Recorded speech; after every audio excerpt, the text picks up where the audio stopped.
সকাল 8:30 বাজে বিষ্ণুপুর বয়েজ।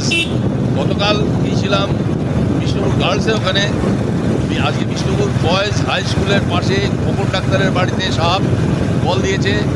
এত সকালে আমাদের টিমের মধ্যে রাজেশ আর আমি যাচ্ছি সিওসিটির ভোরবেলায়। বলছে যে কলপাড়ের মধ্যে একটা সাপ, বড় সাপ, উচ্চধর সাপ পড়িয়ে আছে। আমরা যাচ্ছি অনেকটা দূর, চাকদা বিষ্ণুপুর।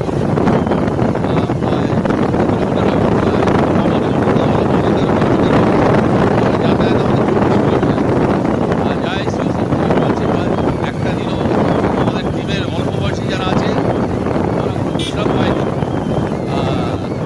প্রতিটা দিন অল্প বয়সীদের ঠাকুর দেখারও সুযোগ হয়নি।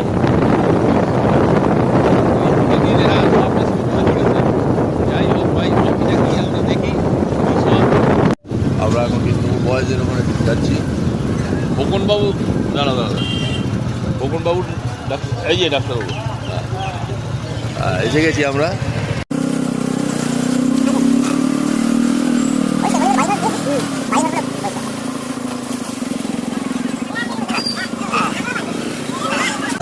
খোকনবাবুর বাড়ি কোথায় বাড়ি? আচ্ছা, তোমরা সরে যাও। এই গোখরো রে, এই গোখরো, চুপচাপ আপনারা শুনুন, আওয়াজ পায়ের আওয়াজ করবেন না।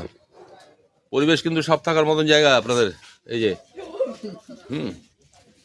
ফুল নিয়ে ফুল হাতে রয়েছে আমার, আমি পা ধুতে গেছি, তখন ওনাকে দেখলাম, সবটাকে দেখে আমি সে দৌড়ই আর কি পালায় আসি। মানে আপনি প্রথম এই কলপারে এসে ফুল নিয়ে হাত ধুতে গেছিলেন, সেই সময় আপনার নজরে পড়ে। কি সাংঘাতিক ব্যাপার। আপনার নাম দিদি ভাই? রিক্তা রায়। রিক্তা রায়, আমার দিদির নাম ছিল রিক্তা। হ্যাঁ, আচ্ছা আচ্ছা আচ্ছা, ঠিক আছে। আমাদের খবর দিয়েছেন, ধন্যবাদ আপনাকে সিওসিটির তরফ থেকে। আচ্ছা, না না, ঠিক আছে, খুব ভালো করেছেন, খুব ভালো করেছেন। এখানে কলপাড়ের চাতাল, একটা বড় সাইজের গোকড়ো এখানে রয়েছে। খুব রিস্কি, যা হঠাৎ না দেখতে পেলে, হঠাৎ কলপাড়ে চলে এলে বিপদ ঘটতো।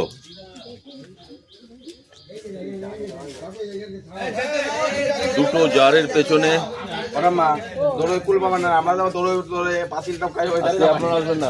এই গোকড়ো ডবলটা রেডি করে নে।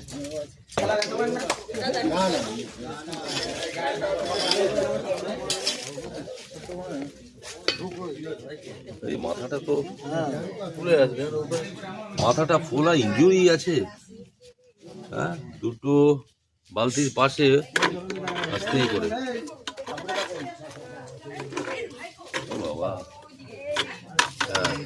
একটা বড় গোকড়ো নিয়ে তো দেখি। হ্যাঁ,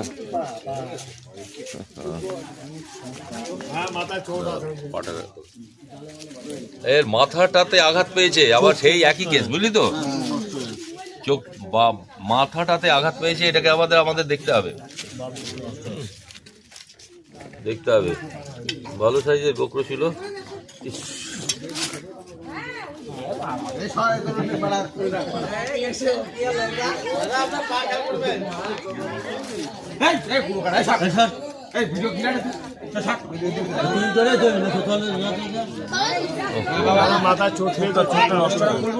চোখটা মাথায় আঘাত করেছে কেউ, সাইডে কাটা আছে, এই যে ডান দিকটা ফুলে আছে। আগেই লেগেছে, এটা পুরনো চোট। আমাদের দেখতে হবে এটা। সকালবেলায় আমার বাড়িতে একটা গোকড়ো সাপ দেখি এবং আমরা চাকদাতে ফোন করি সিওসিটিতে। তখন ওনাদের ফোন করলেই ওনারা রিসিভ করেন এবং কথা দিন আসছি এবং আসেনও, এসে ওটাকে ধরে নিয়ে গেছে। আপনার নামটা? আমার নাম খোকন চন্দ্র রায়। আপনি চিকিৎসা করেন? চিকিৎসা করি। ধন্যবাদ সিওসিটির তরফ থেকে আপনাকে, ধন্যবাদ। সবটাকে মারেননি, ঠিক আছে।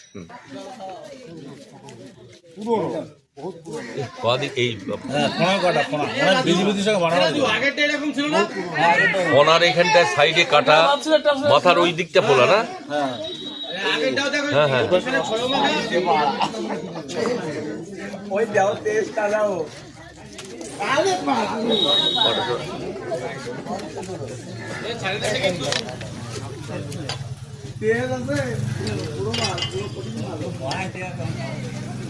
মুখটা হা করতে পারছে না, হ্যাঁ, মুখটা হা করতে পারছে না।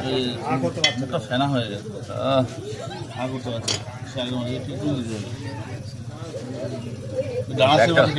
দাঁড়ানোর মধ্যে ব্যাগটা আমি আনিনি, আজকে নিয়ে গিয়ে করতে হবে।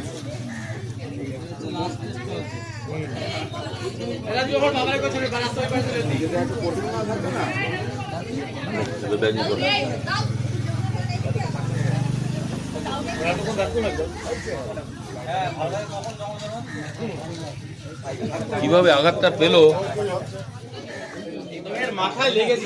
মাথায় লেগেছে, ফোনের সাইডে কাটা।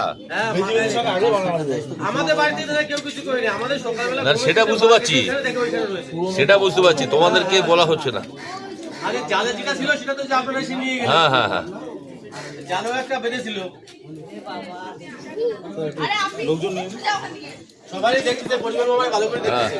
এই আপনারা সব পাড়াপড়শি? হ্যাঁ, সিও সিটির আমি আর রাজেশ আজকে এসছি।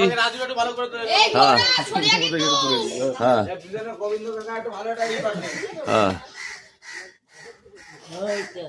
হ্যাঁ, আচ্ছা, আপনি ঘরের মধ্যে রয়েছেন? ঠিক আছে।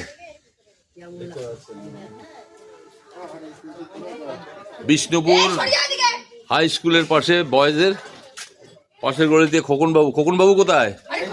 আপনি সামনে আসুন। উনি এখানকার একজন চিকিৎসক, গত বছর আমাদের খবর দিয়েছিলেন, আজকেও এবার সকালবেলা খবর দিয়েছেন, ওনাকে ধন্যবাদ। তবে সাপটা একটু আহত, সাপটাকে আমাদের চিকিৎসা করতে হবে, তারপর আমরা রিলিজ করব। সোনার সাইড কাটা আছে,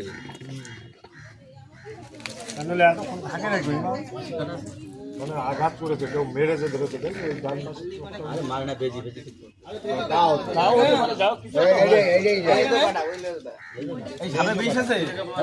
বিষ থাকবে না কেন? আরে পরিমাণ অনেক উঠি তো, আরে অনেক ছিল, আর একটা ওই সেটাতে বেরোতে পারে। তোর ফোনে বডি সম্পূর্ণ, মাথাটা শুধু না। এবার দাও, ব্যাগিং করো।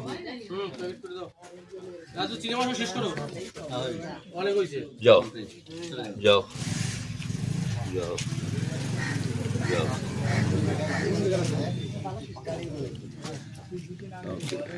সিও সিটির তরফ থেকে রেস্কিউ হলো, সুন্দরভাবে রেস্কিউ হলো, ওনারা সবাই কোঅপারেশন করলেন।